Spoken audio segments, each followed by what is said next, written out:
Nah, di video kali ini Bapak Ibu kita akan membahas satu pertanyaan dari Bapak Ibu subscriber kami. Redaksi pertanyaannya seperti ini, Pak Admin, mungkin maksudnya adakah info tanggal pencairan THR pensiunan PNS 2025? Bapak Ibu, kita sudah berada di 2025 dan tunjangan yang akan cair itu nanti sebelum Idul Fitri seperti biasa adalah THR. Nah, estimasi pencairannya apakah sudah ada? Nah, ini akan kita bahas sesuai dengan referensi yang sudah ada Bapak Ibu. Nah, sebelum kita membahas tanggalnya, kita perlu cek dulu apakah 2025 ini tetap ada anggaran THR atau seperti apa. Nah, itu bisa kita jawab Bapak Ibu dari buku 2 nota keuangan. Ini adalah nota keuangan yang disusun oleh pemerintah beserta rancangan anggaran untuk tahun 2025. Jadi anggaran negara 2025 semua termuat di sini Bapak Ibu. Nah, apakah ada THR? Ini dulu yang perlu kita cek ya. Nah, kabar baiknya di halaman di halaman 118 dari dokumen ini ya. Itu termuat keterangan seperti ini. Belanja kementerian atau lembaga dalam era APBN tahun anggaran 2025 direncanakan sebesar 976.788 miliar yang peruntukannya dimanfaatkan untuk 1. Pemenuhan kebutuhan minimum pelayanan pemerintah termasuk tunjangan hari raya dan gaji 13. Nah, jadi di sini sudah ada jawaban dari pertanyaan pertama. Poin pertama bahwa THR 2025 ada atau tidak? Ya, jawabannya ada Bapak Ibu ya, di nota keuangan termuat. Pertanyaan berikutnya dari subscriber tadi, lantas adakah informasi tanggal pencairannya? Nah, berbicara terkait tanggal pencairan Bapak Ibu, kita harus merujuk pada Juknis. Dan Juknis untuk tunjangan hari raya dan gaji 13 itu selalu ada setiap tahunnya. Setiap tahun biasanya dikeluarkan Bapak Ibu. Nah, untuk tahun ini Juknis 2025 itu belum ada. Lantas kita bisa melihat referensi di tahun sebelumnya, di tahun 2024, karena biasanya tidak jauh beda Bapak Ibu. Terutama terkait waktu pencairannya itu biasanya tidak jauh beda. Nah, di Juknis tahun 2024 kemarin itu, di Peraturan Menteri Keuangan ya, nomor 15 tahun 2024, ini adalah petunjuk teknis pemberian THR dan gaji 13 bagi ASN, pensiunan, penerima pensiun, dan penerima tunjangan tahun 2024. Di pasal 8 Bapak Ibu disebutkan bahwa untuk pensiunan itu, ya tunjangan hari raya dan gaji 13-nya itu komponennya ada 4. Yang pertama pensiun pokok, tunjangan keluarga, tunjangan pangan, dan tambahan penghasilan. Ini adalah komponen yang termuat untuk khusus pensiunan dan penerima pensiunan. Berikutnya bisa kita lihat di pasal 19 dari peraturan ini, pasal 11 maksud kami, itu di ayat 1 disebutkan bahwa tunjangan hari raya sebagaimana dimaksud dalam pasal 2 dibayarkan paling cepat 10 hari kerja sebelum tanggal hari raya. Jadi Bapak Ibu untuk pencairan THR itu waktunya adalah paling cepat 10 hari sebelum hari raya. Pertanyaannya kapan hari rayanya?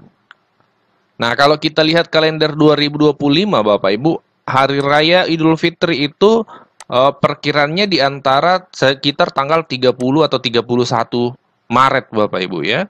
31 Maret. Jadi kalau kita berhitung 10 hari sebelumnya bisa kita hitung dari sini Bapak Ibu. 1, 2, 3, 4, 5, 6, 7, 8, 9, 10. Jadi perkiraannya estimasinya mulai tanggal 14 Maret itu sudah mulai pencairan tunjangan hari raya. Sekarang kita berada di tanggal 13 Januari ya. Kita berada di tanggal 13 Januari, artinya kurang lebih 2 bulan lagi Bapak Ibu. Nah, ini tidak terasa Bapak Ibu ya waktu pencairan tunjangan hari raya.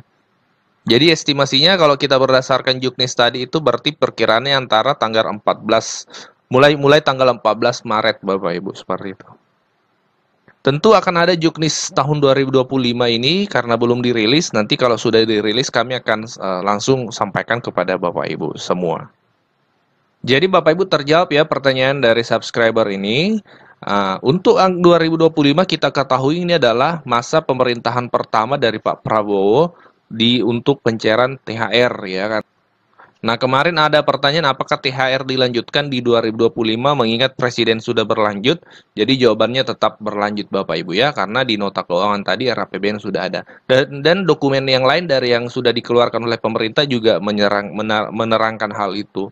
Ya, seperti itu Bapak Ibu. Dan Menteri Keuangan juga di beberapa waktu yang lalu sudah menyampaikan bahwasanya transisi keuangan ini dari transisi anggaran ya, dari pemerintahan sebelumnya di era Pak Jokowi ke Pak Presiden Pak Prabowo ya, itu dilaksanakan dengan sebaik mungkin dan terbukti dalam nota keuangan dan dokumen yang lain itu termuat terkait THR tahun 2025. Kita lanjut cek di dokumen kedua untuk lebih memastikan lagi Bapak Ibu.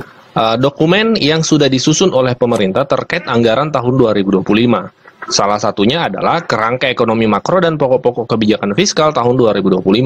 Ini adalah dokumen yang sudah disusun oleh pemerintah.